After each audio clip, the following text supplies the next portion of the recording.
శ్రీమాత్రే నమ. జై గురు దత్తాత్రేయ నమ.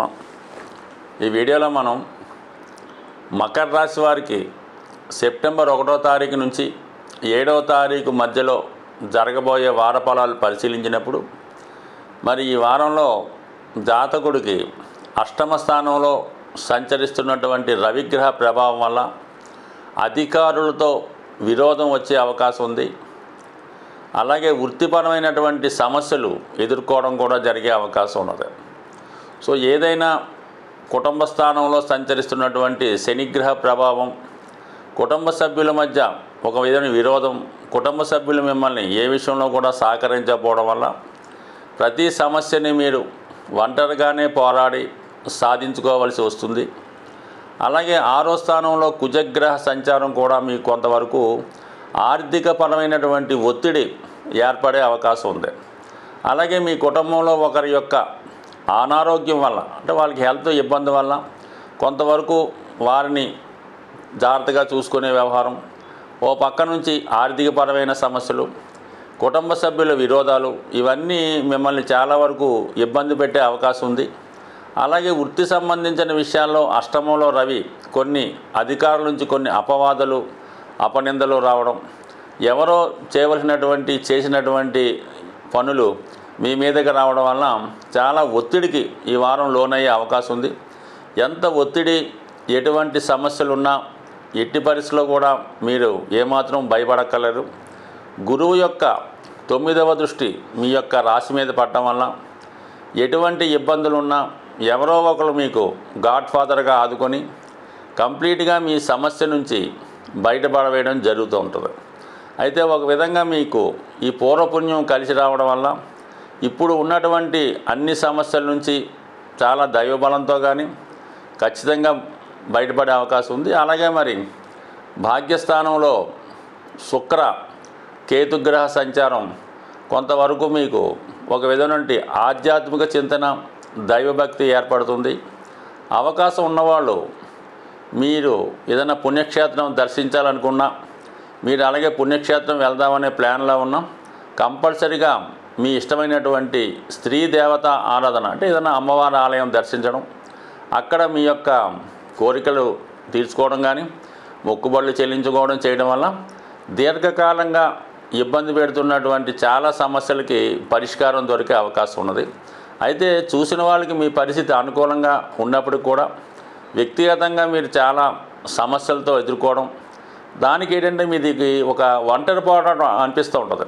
ఏ తప్పు చేసినా, ఏది జరిగినా, కుటుంబంలో ఏది జరిగినా అన్నిటికీ మీరే కారణమని మీ మీదే నింద వేయడం జరుగుతుంటుంది.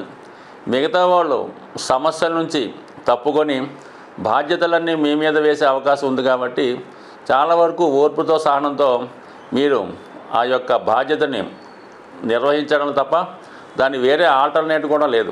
సో ఈ కారణం వల్ల మీరు మీ ప్రయత్నం మీరు చేస్తూనే ఒక విధంగా దైవబలం తోడవడం వల్ల, పూర్వపుణ్యం కలిసి రావడం వల్ల ఎంత సమస్య నుంచన్నా బయటపడే అవకాశం ఉంది. సో ఏదైనా కొంతవరకు రాజీ దూరంలోనే వెళ్ళడం అనేది మంచిది. లేదంటే మీకు వ్యతిరేకంగా ఉన్నవాళ్ళు, మీ పోటీదారులు మిమ్మల్ని ఏదో ఒక లిటిగేషన్లోనో కేసులోనో ఇరికించి మిమ్మల్ని ఇబ్బంది పెట్టే ప్రయత్నాలు ఈ వారంలో మరి వార ప్రారంభంలోనే 1వ తారీఖున మాస శివరాత్రి రాబోతుంది. ఖచ్చితంగా ఏ రాశుల వారైనా మాస శివరాత్రి రోజు మరి శివాలయంలో అభిషేకం చేసుకోవడం వల్ల మీకు నెలంతా శివుడికి అభిషేకం చేస్తే ఎటువంటి ఫలితం వస్తుందో అటువంటి ఫలితం రావడం జరుగుతుంది. ఎవరికైనా ఐశ్వర్యం ఇవ్వాలన్నా ఖచ్చితంగా శివుడి వల్లే అవుతుంది. కాబట్టి కంపల్సరిగా ఎవరైతే జ్యోతిష శాస్త్రాన్ని నమ్ముతారో, నవగ్రహాలను నమ్ముతారో వాళ్ళు ఖచ్చితంగా శివుని యొక్క ఆరాధన, ఎస్పెషల్లీ ఇటువంటి మాస శివరాత్రి వచ్చినప్పుడు అభిషేకం చేసుకోవడం వల్ల, లేదంటే ఆరుద్ర నక్షత్రం వచ్చిన రోజు కొన్ని పర్వదినాల్లో శివుడికి అభిషేకం చేసుకోవడం వల్ల మరి అంత నవగ్రహాల వల్ల వచ్చే ఇబ్బందుల్ని కేవలం శివుని అనుగ్రహంతో తొలగించుకునే అవకాశం ఉంది. అలాగే మరి ఈ వారంలో వస్తున్నటువంటి ఇంకొక అదృష్టం ఏంటంటే ఈ వారం చివరిలో వినాయక చవితి రాబోతుంది. ఈ వినాయక చవితి ప్రతి ఒక్కరు కూడా వాళ్ళ వ్యాపార సంస్థలో కానీ వాళ్ళ గృహంలో కానీ వాళ్ళ స్థాయిని బట్టి మరి వినాయకుడిని ప్రతిష్ఠ చేసుకొని అది 3 రోజులు 5 రోజులు 7, 9 అలా నవరాత్రులు చేస్తూ ఉంటారు. సో ఏదో ఒక ఈ విధంగా కనీసం 3 రోజులన్నా విఘ్నేశ్వరుని మీరు మీ గృహంలో ప్రతిష్ఠించి తగు విధంగా పూజా కార్యక్రమాలు చేసుకోవడం వల్ల, వినాయకుడు ఒక రోజన్నా మీ గృహంలో ఉండడం వలన, మీ గృహంలో నిద్రించడం వలన 100% అన్ని సంకటాలు తొలగిపోయే అవకాశం ఉంది. అలాగే ముఖ్యంగా అపనిందలు, నీలాపనిందలు పోవాలంటే విఘ్నేశ్వరుని పూజించాలని చెప్తూ ఉంటారు కదా. ప్రస్తుతం ఏంటంటే నీలాపనిందలు అవి పెద్దగా ఎవరు పట్టించుకోరు, కానీ రుణాలు, అప్పులే పెద్ద ప్రమాదం అన్నమాట. అటువంటి అప్పుల నుంచి బయటపడాలంటే కంపల్సరిగా ఈ వినాయక చవితి రోజు కనీసం ఒక రోజన్నా మీ గృహంలో విఘ్నేశ్వరుడు కొలువై ఉండే విధంగా, ఒక రాత్రి మీ గృహంలో ఉండే విధంగా, నిద్రించే విధంగా చేసుకుంటే 100% రాబోయే రోజుల్లో ఆర్థికపరమైనటువంటి సమస్యల నుంచి బయటపడుతూ ఉంటారు. చాలామంది ఏమనుకుంటారంటే, మనం బయట పందిరిలో వినాయకుడు ప్రతిష్ఠించారు, అక్కడ పూజ చేసుకుంటున్నాం కదా, ఇంట్లో అక్కర్లేదనుకుంటారు. కనీసం మీకు అలా కాకుండా మీరు కూడా ప్రత్యేకంగా గృహంలో చేసుకోవాలి. మీరు గృహంలో ఉంటే గృహంలో చేసుకోవాలి.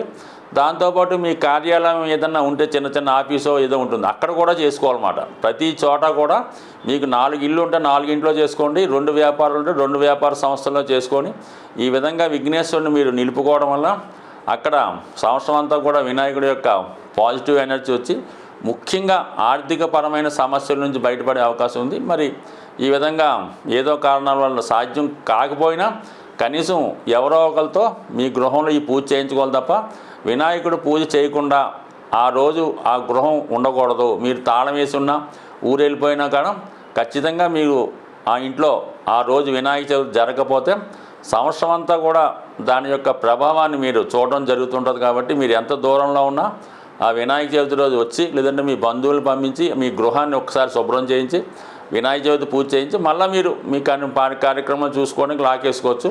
బట్ ఏదైనా ఖచ్చితంగా మాత్రం ఈ కార్యక్రమం నిర్వహిస్తే 100% సంవత్సరం అంతా వచ్చే ఈతి బాధల నుంచి బయటపడే అవకాశం ఉంది. స్వస్తి.